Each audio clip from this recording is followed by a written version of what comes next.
Hello guys, welcome my channel. তো আশা করি খুব ভালো আছে, আমিও খুব ভালো আছে। দেখতে পাচ্ছ আমরা জন্মদিনে বয়ের বাড়ি ঢুকে গেছি। তো দেখো কত লোক, সবাই খেতে ব্যস্ত, আর আমরা গেছি অনেক দেরি করে।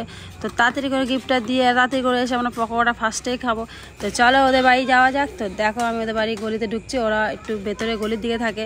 তো তারপর আমরা ওখানে পৌঁছে গেছি। দেখো তো আমরা ওখানে অনেকক্ষণ ধরে চাচামেচি করছি যে কোথায় গেলে, আসো বাইরে বেরো।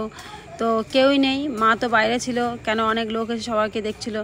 তো তারপর বললো যাও ভেতরে যাও, ও আছে। তো আমরা এখানে চিৎকার করে ডেকে ডেকে তারপরে হয়রান হয়ে গেছে। দেখো আমি খুবই কষ্ট পাচ্ছি। তারপরে আমরা যখন ওখানে ঢুকলাম, তারপর দেখো যে আমাদের গিফট দেখেছি, আমরা কী গিফট নিয়ে গেছি। তো দেখো আমি এখানে নিয়ে গেছি আমাদের ওই বয়ের জন্যে, মানে আমাদের ভাইটার জন্যে গেঞ্জি, আর ও নিয়ে গেছে কাপ প্লেট সেট। তো আমরা দুজনের মতো গিফট নিয়ে গেছি। ওই যে দিদি কী নিয়ে গেছে জানি না। তারপর দেখো বলছে হাই। ও আসলে ও ড্রেস চেঞ্জ করছিল, কেন ওকে সবাই মিলে কেক মাখিয়েছে, আটা ময়দা মাখিয়েছে। তো ও বাড়িতে গিয়ে ড্রেস চেঞ্জ করছিলো। দেখো ওকে এখন মানে কীরকম লাগছে দেখতে, কেমন মানে মনে হচ্ছে যে মানে কী না কী সেজেছে। ও দেখো কত সুন্দর লাগছে, এমনিতেও সুন্দর। আদাবাদ ওর মা হাসে, কারণ ওর মাকে আমি একটা কথা বলেছিলাম। তো চলো তারপর দেখো সবাই মিলে আমার সাথে ইয়ার্কি মারছে যে এত দেরি করে এসে পকোড়া শেষ হয়ে যাচ্ছে।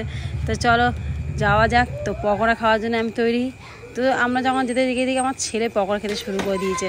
তো দেখো আমার ছেলে খেতে ব্যস্ত আছে, ও ফার্স্টে এসে খেয়ে নিয়েছে যেন পকোড়া শেষ হয়ে যায় বলে। তো তারপর আমরা দুজনে 2 প্লেট নিয়েছি, নেওয়ার পর পকোড়া শেষ হয়ে গেছে, আর পকোড়া পাইনি।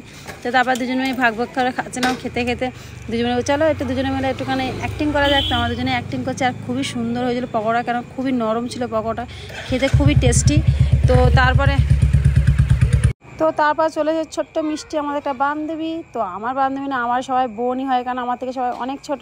তো 6-7 বছরের ছোটো হয় আমার। তো তারপর চলে এলাম ফুচকা খেতে। ও তো এসে মাত্র হামলা করেছে পকোড়া, কেন পকোড়া শেষ হয়ে গেছিলো। তো তারপর আমরা ফুচকা খেতে খুবই ব্যস্ত। দেখো খুবই ভিড় হয়েছে ফুচকা দোকানে। তো ফুচকা মোটামুটি টেস্টি হয়েছিল, অত ভালো হয়নি যতটা পকোড়া সুন্দর হয়েছে, কিন্তু পকোড়া পাইনি আমরা। তো দেখাচ্ছি কে আমরা ফুচকা খাচ্ছি দেখো। আর সত্যি কথা যেটা ফুচকা মানে আমাদের মেয়েদের মধ্যে সবথেকে মানে ফেভারিট খাবার হলো এই ফুচকা। তো ফুচকাটা যেখানেই হবে সেখানে ছাড়া যাবে না। তো আমরা সব জায়গায় তৈরি আছি, মানে যেখানেই হবে সেখানে ফুচকা খাবো। তো চলো ভিডিওটা যদি ভালো লাগে লাইক কমেন্ট শেয়ার করে দাও। টাটা।